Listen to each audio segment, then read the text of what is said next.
प्रश्न 8। दो परिमेय संख्याओं का गुणनफल -1/2 है। यदि उनमें से एक संख्या 11/-14 है तो दूसरी संख्या क्या है? तो देखिए, एक संख्या दिया हुआ है 11/-14 गुना दूसरी संख्या निकालना है बराबर -1/2। तो दो संख्याओं का गुणनफल दिया हुआ है -1/2। एक संख्या दिया हुआ है 11/-14 और दूसरी संख्या ज्ञात करना है। तो 11/-14 गुना दूसरी संख्या बराबर लिख देंगे -1/2। तो दूसरी संख्या ज्ञात करना है, तो यहां पे लिखेंगे अतः दूसरी संख्या बराबर -1/2 भागा 11/-14। तो दूसरी संख्या बराबर क्या हो जाएगा? -1/2 भागा 11/-14। तो 11/-14 यहाँ पे दूसरी संख्या के साथ गुना में है। देखिए, बराबर के बायां तरफ क्या है? ये दोनों गुना में है, यानी 11/-14 दूसरी संख्या के साथ गुना में है बराबर के बायां तरफ। तो जब 11/-14 को बराबर के दायां तरफ भेजेंगे तो भागा में हो जाएगा, क्योंकि इधर गुना में है। तो इस तरफ आके क्या में हो जाएगा? भागा में। तो -1/2 भागा 11/-14 लिख लेंगे, तो हो जाएगा -1/2 गुना 11 तो जब यहाँ पे भाग का चिन्ह हटा करके गुना का चिन्ह देंगे तो 11/-14 हो जाएगा -14/11, यानी 11/-14 का व्युत्क्रम लिख लेंगे यहाँ पे। तो भाग का चिन्ह हटा करके गुना का चिन्ह देंगे तो 11/-14 क्या हो जाएगा? -14/11। तो इस तरह लिख लेंगे। अब गुना हो गया है, भिन्न का गुना, तो गुना में तिरछा काट सकते हैं, तो 2 सत्ते 14 कट जाएगा, 2 सत्ते 14 कट जाएगा यहाँ पे। तो इसका उत्तर आ जाएगा 7/11। इसका उत्तर क्या आएगा? 7/11। देखिए, ये यहाँ भी माइनस का चिन्ह है और यहाँ भी माइनस का चिन्ह है, तो माइनस माइनस हो जाएगा प्लस, क्या बचेगा यहाँ पे? 7/11। तो इसका उत्तर आएगा 7/11। तो दूसरी संख्या होगा 7/11।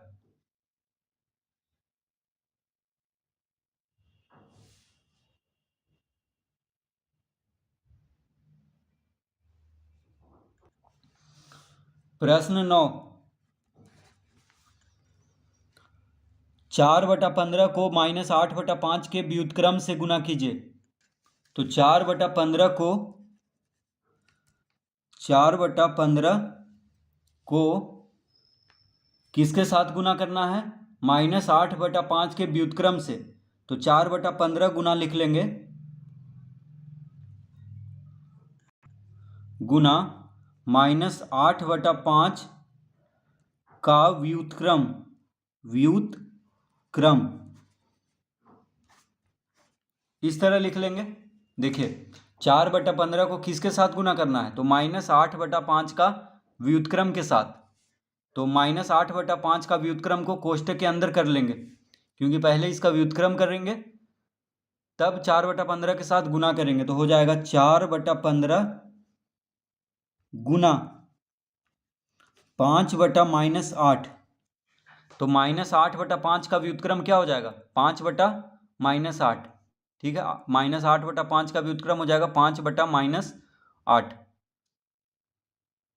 तो अब इसको गुना कर देंगे, तो गुना में तिरछा काट सकते हैं, 5 या 15 हो गया, 4 दूना 8 हो गया। तो इसका उत्तर आ गया 1/3 गुना 2 क्या होगा? 6। 3 गुना 2 6। देखिए, यहाँ माइनस में है, ठीक है, 2 माइनस में है और 3 क्या है? प्लस में है। तो प्लस माइनस माइनस तो यहाँ पे माइनस का चिन्ह देंगे, तो -1/6 हो जाएगा इसका उत्तर। तो 4/15 को -8/5 का व्युत्क्रम के साथ गुना करने पे आ जाएगा -1/6। तो इस तरह से प्रश्न 9 का पहला हल करेंगे। प्रश्न 9 का दूसरा,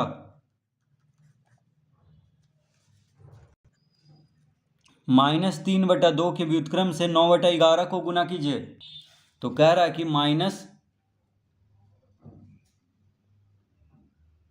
-3/2 का व्युत्क्रम गुना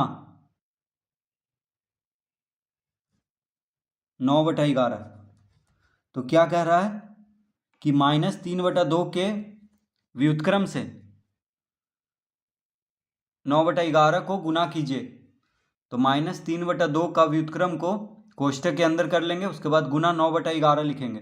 तो -3/2 का व्युत्क्रम क्या हो जाएगा, 2/-3 गुना 9/11, इस तरह लिख लेंगे।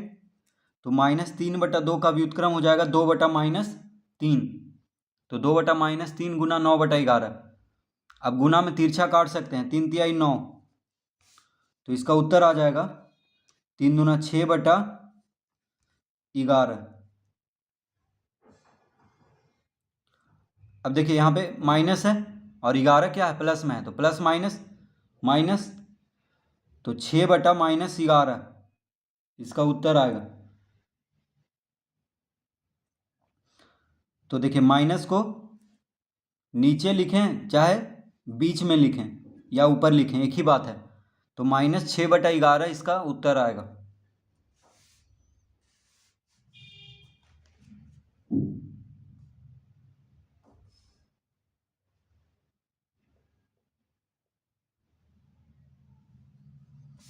तीसरा, 4/-11 के व्युत्क्रम के साथ 33/16 के व्युत्क्रम को गुना कीजिए। तो 4/-11 का व्युत्क्रम गुना 33/16 का व्युत्क्रम, तो इस तरह लिख लेंगे। तो 4/-11 का जो व्युत्क्रम है उसको 33/16 का व्युत्क्रम के साथ गुना करना है, ठीक है। तो 4/-11 का व्युत्क्रम को कोष्ठक के अंदर कर देंगे, 33/16 का व्युत्क्रम को कोष्ठक के अंदर कर लेंगे। तो 4/-11 का व्युत्क्रम हो जाएगा -11/4 गुना 33/16 का व्युत्क्रम हो जाएगा 16/33। 33/16 का व्युत्क्रम क्या हो जाएगा, 16/33। तो दोनों का व्युत्क्रम को गुना करना है, तो इस तरह लिख लेंगे, ठीक है। 4/-11 का व्युत्क्रम लिख लेंगे -11/4 और 33/16 का व्युत्क्रम हो जाएगा 16/33। दोनों को गुना कर देंगे, तो गुना में तिरछा काट सकते हैं। तो 4 चौक 16 कट गया, 11 तिया 33 कट गया, तो इसका उत्तर आ जाएगा -4/3। देखिए यहाँ माइनस का चिन्ह है, 4 प्लस में है, तो प्लस माइनस माइनस हो जाएगा, यानी -4/3।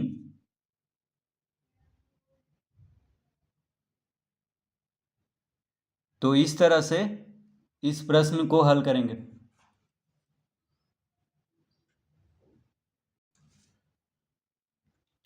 प्रश्न 10, रिक्त स्थानों की पूर्ति कीजिए। -8/9 भागा, रिक्त स्थान है यहाँ पे, बराबर -1। तो 8/9 को किस संख्या से भाग देंगे कि -1 आएगा।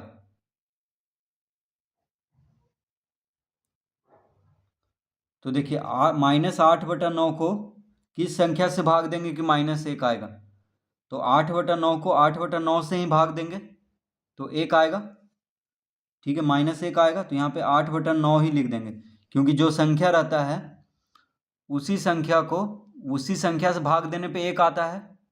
ठीक है, तो 8/9 को 8/9 से भाग देंगे तभी 1 आएगा, क्योंकि 1 लाना है। तो जैसे 5 को 5 से भाग देंगे तो 1 आता है, 10 को 10 से भाग देंगे तो 1 आता है। तो उसी तरह 8/9 को 8/9 से भाग देंगे तो 1 आएगा, लेकिन यहाँ पे -1 है। क्या है? माइनस है। तो यहाँ पे देखिए माइनस में है 8/9, इसीलिए 8/9 से इसको भाग देंगे, क्योंकि ये प्लस में है, ये माइनस में, तभी प्लस माइनस क्या होगा? माइनस। तो एक को प्लस में रखना है, एक माइनस में पहले से है, तो प्लस माइनस होता है माइनस। तो -8/9 को 8/9 से भाग देंगे तो आ जाएगा -1। ये हो गया पहला। दूसरा, खाली स्थान भागा 5 बराबर -1/7।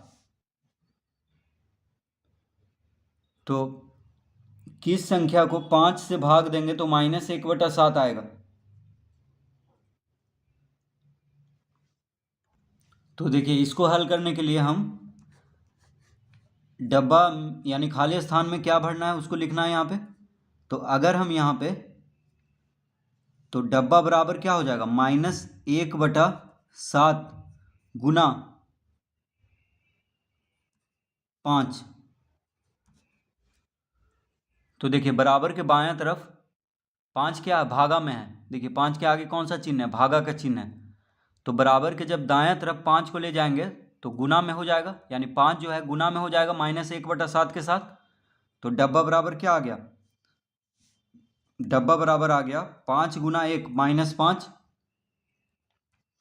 यानी -5/7। ठीक है, तो इस डब्बे में यानी खाली स्थान में क्या भराएगा? -5/7। तो हम यहाँ पे क्या किए हैं?